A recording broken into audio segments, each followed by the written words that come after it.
Welcome back, ladies and gentlemen, to Junior's Junk Empire.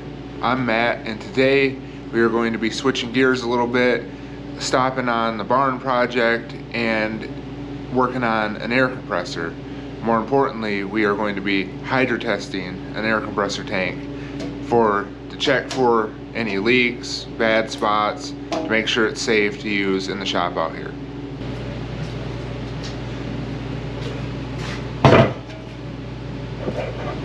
More importantly, this air compressor tank. I found this air compressor at the Habitat Restore for like 30 bucks. It's probably about mid 80s for what I looked up. A good pump. The pump's very good. Cross hatching still in the bore when I took it apart. That pump's right here. Everything sounds good in it. So I just want to take and hydrotest this tank, make sure it's safe, so that I don't have to worry about it for the next 5 years. Now the reason I want to check the tank is when I bought it, this tank was half full of water, so it tells me the guy that used it did not care to drain the tank. Looking in the tank, I see very little rust on the end that I can see. What concerns me is the end that I can't see, and that's the end where the water runs down to. That's where the drain is. So what we're gonna do, or what I'm gonna do I should say, and you guys can follow along, is we're going to put a pressure gauge on one end, and then we're gonna put some schedule 40 pipe on the other end, and I'll show you how this whole system comes together later. But we're going to fill the whole tank with water, and then we're gonna pump grease into it to try to displace the water, but the water won't be able to go anywhere, so it'll build our pressure. Our goal is 150% of the maximum rated pressure of this unit. So max pressure is 100 psi. So what we're going to do is we're going to take it to 150 to 160 psi, let the tank sit for a while, look for any leaks, bulges, anything like that, and then we can go along the welds, tap them with a hammer, see if we get any failure. And the reason we use water is because water is virtually uncompressible in this lower pressure. And what that'll do is if this tank decides to rupture, it'll at least rupture safely. It'll just pop. You still want to be careful with it, but it'll pop a seam and water will come out. If you had air in it, air is compressible and contains a lot more energy, and you could actually be severely injured or killed. We still want to be careful with this. Hydraulic pressure is nothing to play around with. This is obviously very low pressure, but you can still get hurt. If you're gonna do this, wear eye protection, maybe a face shield. I would recommend gloves, and when you're doing this test, I would recommend not touching the tank. If you have to, I'll show you what I'm gonna do. I already have a plan of how I'm gonna do this. I'm gonna brace it against the wall on the floor, take my grease gun, push through the grease zerk, and then that way my hands are off the unit totally. And grease guns themselves, if you're curious on whether or not they will give you enough pressure, grease zerks will give you a lot of pressure. They can actually pump, I think it's like 10,000 psi. It's a very high amount. If that's not right, I will correct it in the video. But anyway, let's get started with this. I got plumbing. I'm gonna set you guys up on a time lapse so you can see me throwing this together. So right now, this side will be simple. This side is the smaller side. This will have the air pressure gauge coming out of it. This side's the bigger side. It'll have the pipe coming out of it. Let me get that set up, and I'll show you guys what my plan is.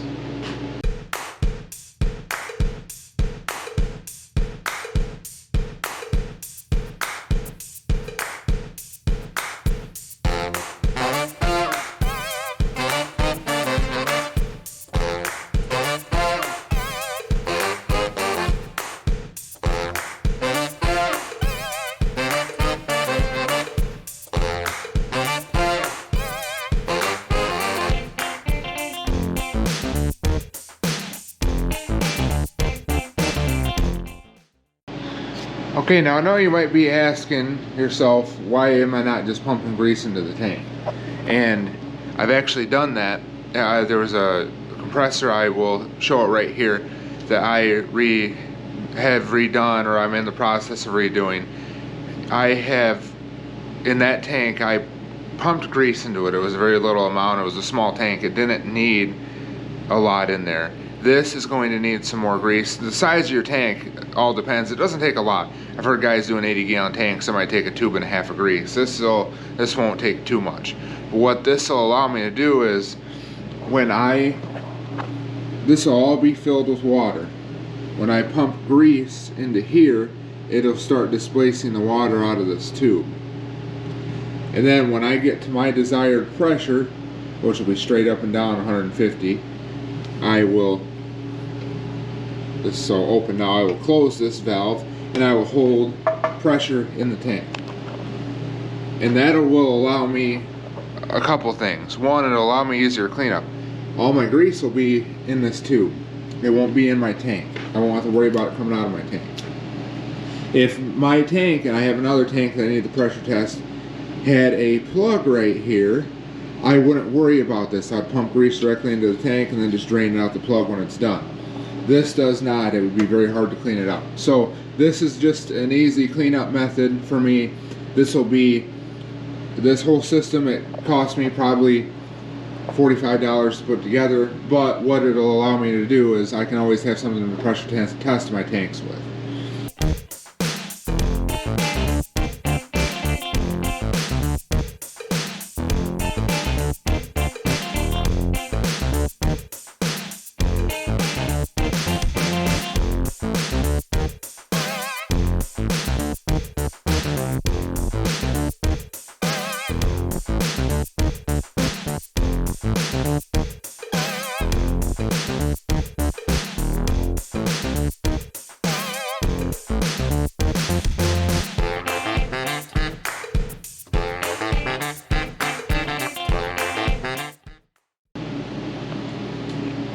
Okay, we got the first part done. Now what we need to do is fill this system with water. Another concern for this tank I have, and I'm glad I'm hydrotesting it, is this. I don't know if you can see, pardon the junk back there. It's tipped. So this got hit at one point in its life.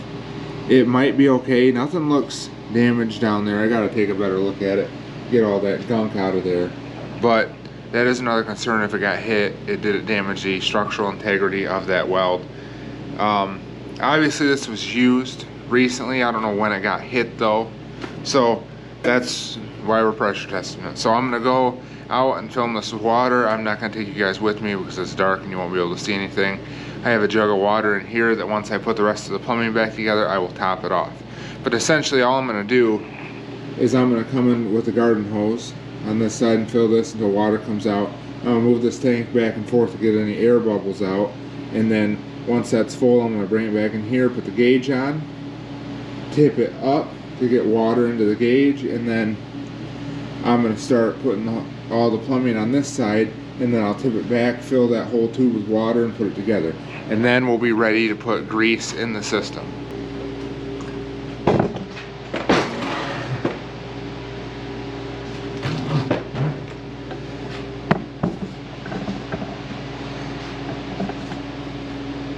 Okay, now we're back. We're full of water on the tank, almost full. I spilled some coming back.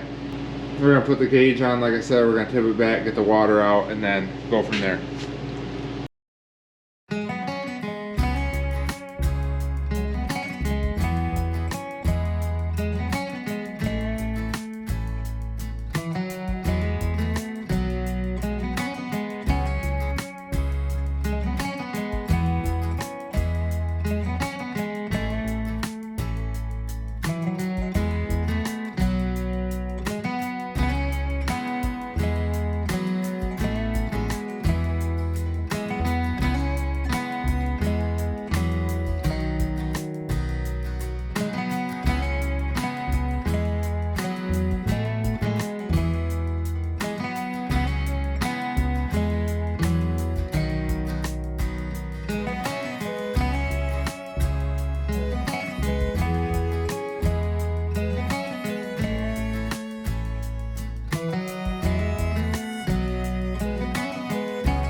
Okay, here's where we're at right now.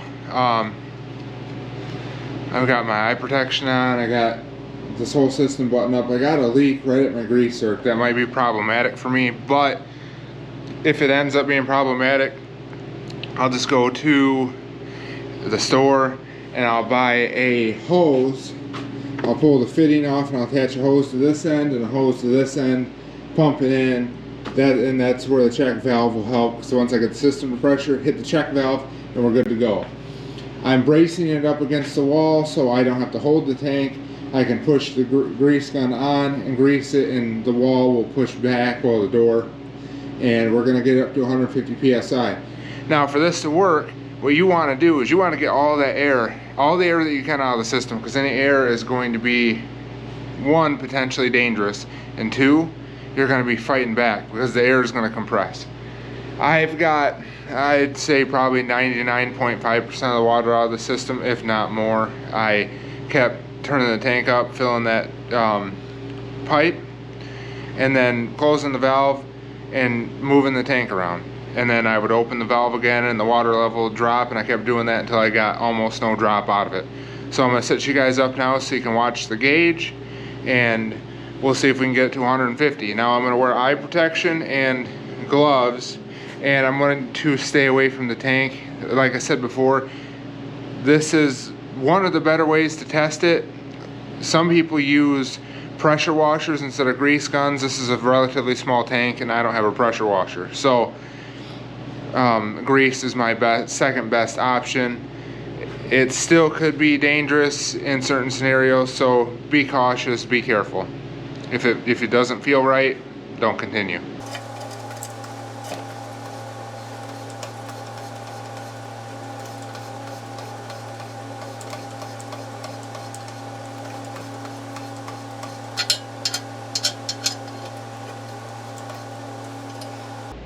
Okay, so we're at just past 150, and we're going to see, for one, if we hold. If we hold pressure, then we're going to go to the second part of the test, and that will be going around and tapping all the welds. And I've seen guys talk about that, and why I agree with it is because it's not a stationary air tank. For one, you're going to want it to be able to take some abuse. This is meant to be rolled around. You're going to ding it into stuff, this, that, and the other. So you're going to want it to be able to take some abuse within reason. But also, if there is a weak spot in the weld, you'll find it. You'll find it under pressure, because now you're putting it under a shock pressure, so to say, when it's already under pressure. Fun little fact for what you guys just seen, I had to do it twice. I filled it up with grease the first time, got it to pressure, was talking to you guys about it, and then I forgot to press the record button. So I had to do it again, and it didn't take a lot of grease. I actually had a leak on the drain valve too, so it was dual purpose. I corrected that leak and then brought it back up to pressure. So it sat out here now for an hour, probably an hour and a half. Had some phone calls to make and stuff. So, and I wanted to make coffee because it's cold and I'm tired. We are still at pressure. We are exactly where we were. The pressure's actually gone up a little bit, and that will happen. So the pressure's actually gone up a little bit, and that will happen based on temperature. You know, your temperature goes up, your pressure's going to go up.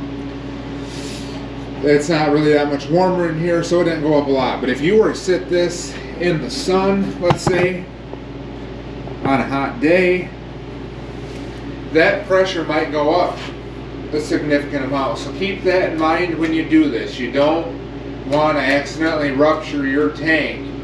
Sorry, I'm clapping as I'm talking.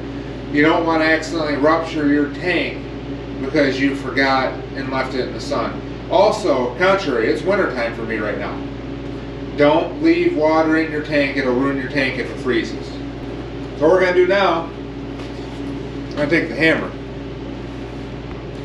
and we're going to tap the seams where the welds are carefully. We're not going to beat it, but we're going to make sure that this tank doesn't have any issues.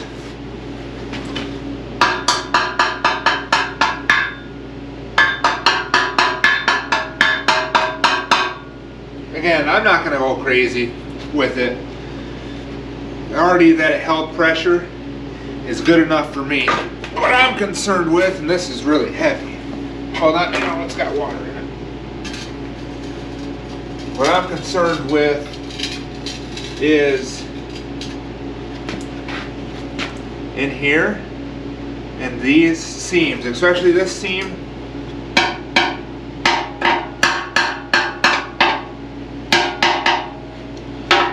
Because this is where the tank sits on an angle. The water slopes all the way down and runs. You guys are off frame. Let's get you back in here. So the water is going to run all the way down and collect down here.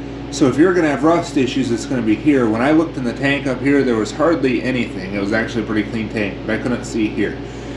So I'm just going to focus on those welds around that, and in the bottom and up the side and at the top. Everything else I'm pretty confident with.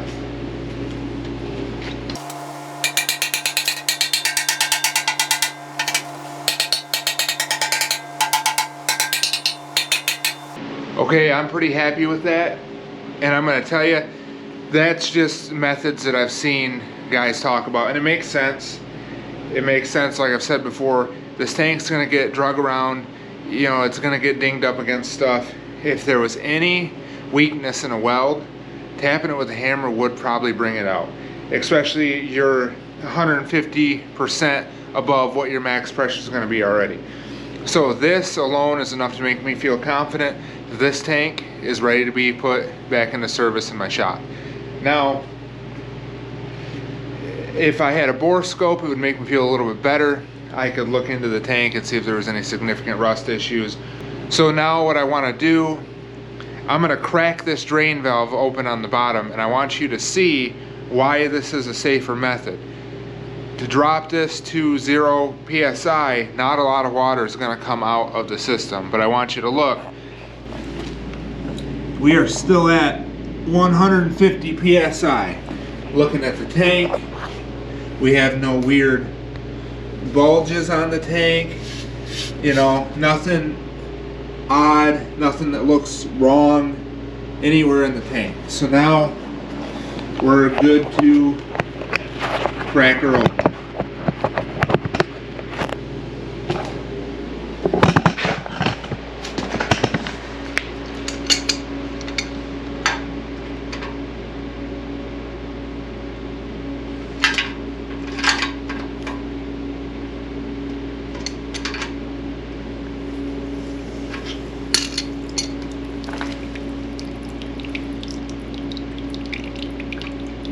And that right there, we just hit 0 psi.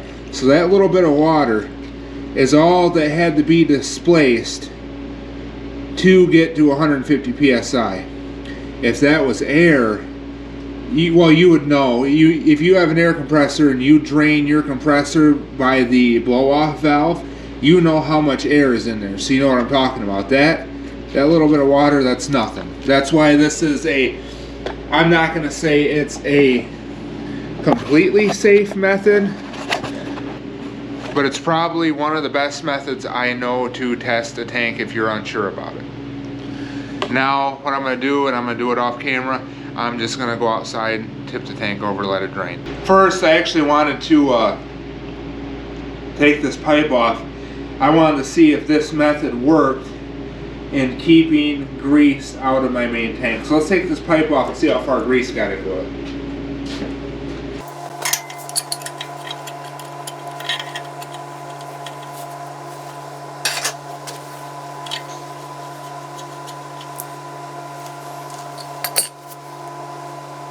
Well, that's perfect. If you look right there, the grease made it just to the end of this tube. So this whole tube's full, but my tank's not. And remember, I told you I had to do this twice, so I would have only filled half of this tube. Now this, to give you a scale, let me find a tape measure. give you a scale, that tube's a 12-inch tube. The whole assembly is just shy of 16 inches. So consider that this entire volume of this tube was enough water displacement to get this tank up to 150 psi twice. This is the pump. That's the motor. I have the guard and all the plumbing for it. I want to re-plumb some of it because it was done really weird. If I can find it, I have a picture. I'll put it right here. If not, you'll just see me pointing at my nose. But from when I originally bought it, I have that picture, and I seen it the other day, so I'm going to look really hard for it tonight when I go in. But tomorrow, and you'll see it in a few seconds, I'm going to reassemble this air compressor and we'll test it. We'll give it a good test up to operating pressure to see how it operates and if there's any other issues. I know it runs, I know it works. Like I said, cross hatching is really good in the bore. I'm gonna give it an oil change. I'm gonna run it first and then I'm gonna give it an oil change. But yeah, see you guys in a few seconds.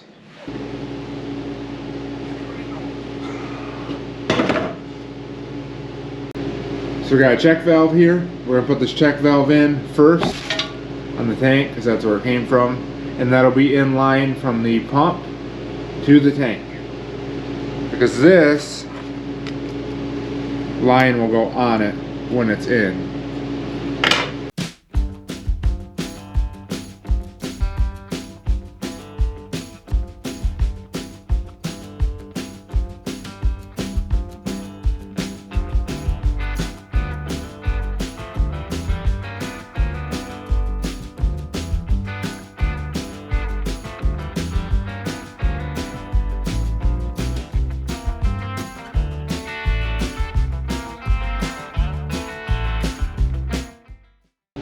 Even though I'm not happy with the state of this filter was coated in a layer of green paint. I ripped the first layer off of it. I'm still going to put it back in just to keep any foreign material out of the compressor pump, and then when I get a better filter, I'll put a new one in.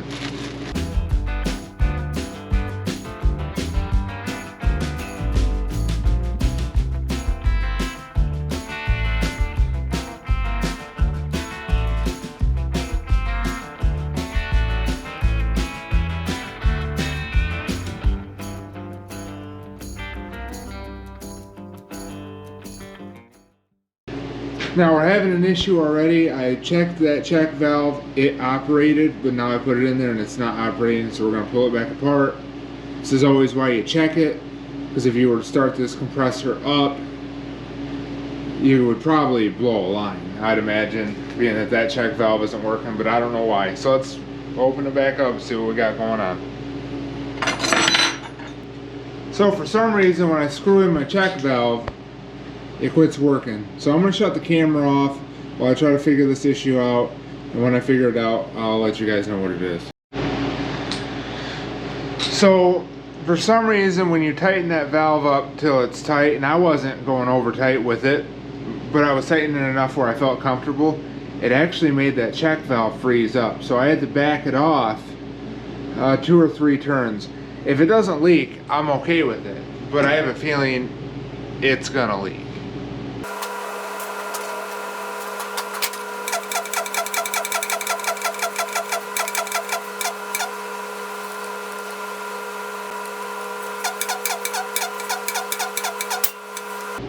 Shockingly, under low pressure it does not leak, so I'm going to leave that how it is, and if I pump the compressor up later and it leaks, I will find a solution for it, even if it involves me getting a new check valve.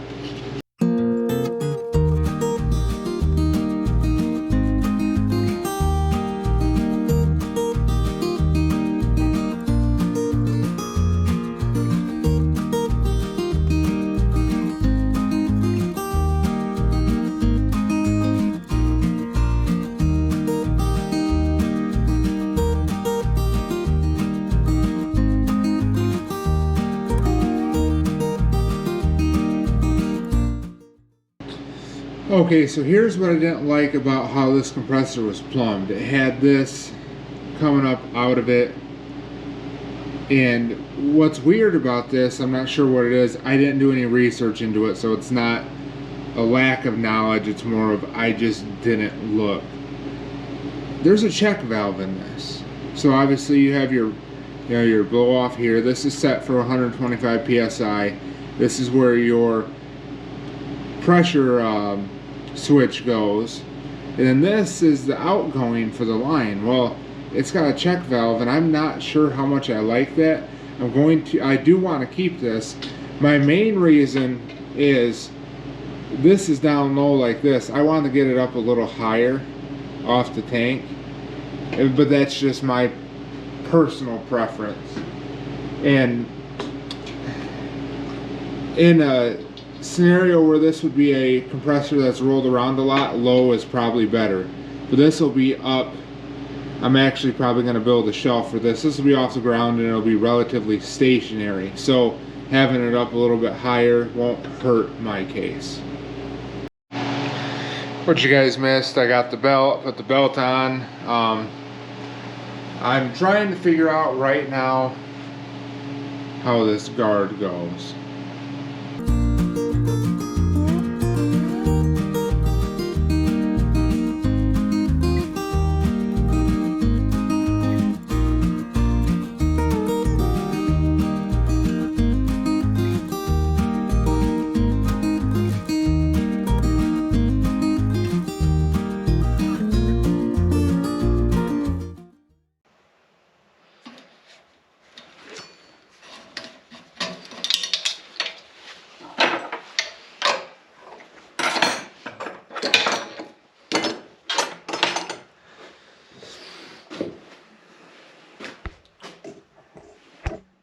This is why you always take reference pictures. I'm sure this would have been easy to figure out, but it's even easier now that I have the pictures of when I took it apart.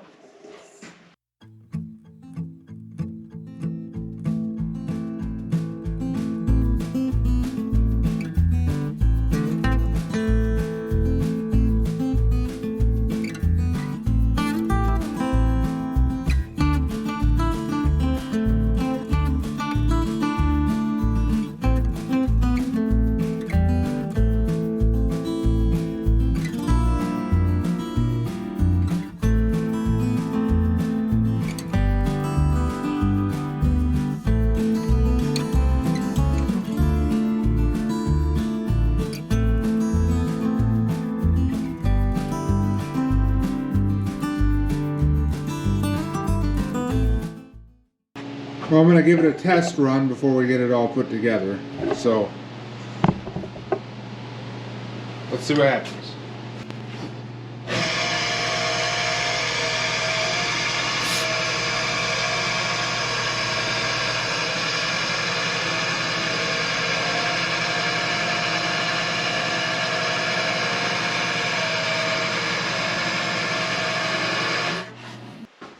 Okay, so now that we know that it works, we can fully put it back together.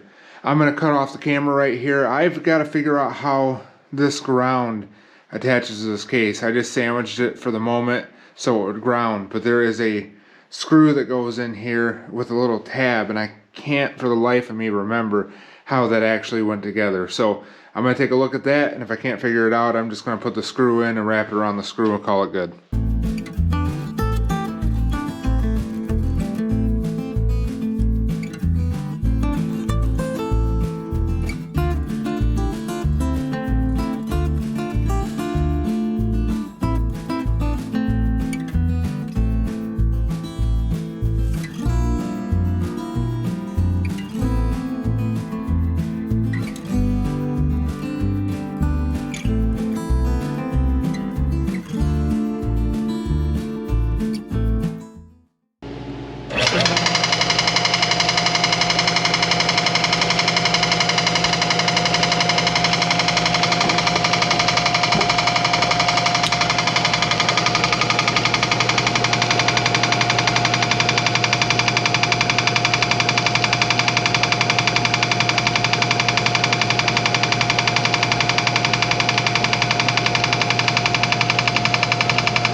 Well, there you go. The only thing I have left is the handle, but I think I'm gonna leave that off for the moment.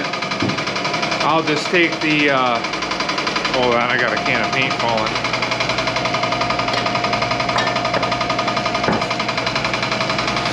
I'll just take that handle and put it on. I'll just keep it on the shelf, and then if I have to roll this around, I'll pull the compressor off the shelf, put the handle on, and then I can roll it around.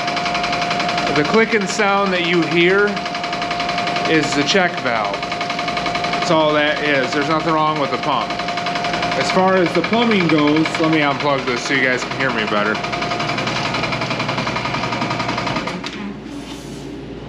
As far as the plumbing goes for this, I am going to change this around. This is still good. I gotta check this, but I do believe this is still good. It operates like it should. I'm not going to use this gauge. This is just my gauge for hydrotesting now. I'm going to get a better gauge for it and a better fitting coming out of here. I'll keep the pressure switch because it's good. And then I'll probably, I don't think I'll hard plumb this into the building. I do want to run lines over here, but I think I'll have a soft line connecting the two so that when I want to take this off the shelf, I can. But that's going to do it for this video. This is more of the format I want for this. The exact format is not set. I do want to do more interesting stuff on here, but I do want to repair stuff, test stuff, different things like that. That's my main focus of this channel. You know, find stuff that's broke, fix it, you know, four-wheelers don't run or whatnot, just different things like that. That's what I do want to do with this channel. So if you guys enjoyed, leave a thumbs up, comment, subscribe. Also check me out on Instagram at Don't Worry Junior Can Fix It. Over there I post all my upcoming projects, give sneak peeks to different things. Obviously some of these videos you see are, you know, 3 to 4 weeks out yet, but you'll get an idea of what's coming up down the road. But anyway, I hope you guys enjoy your day, and I'll see you next time.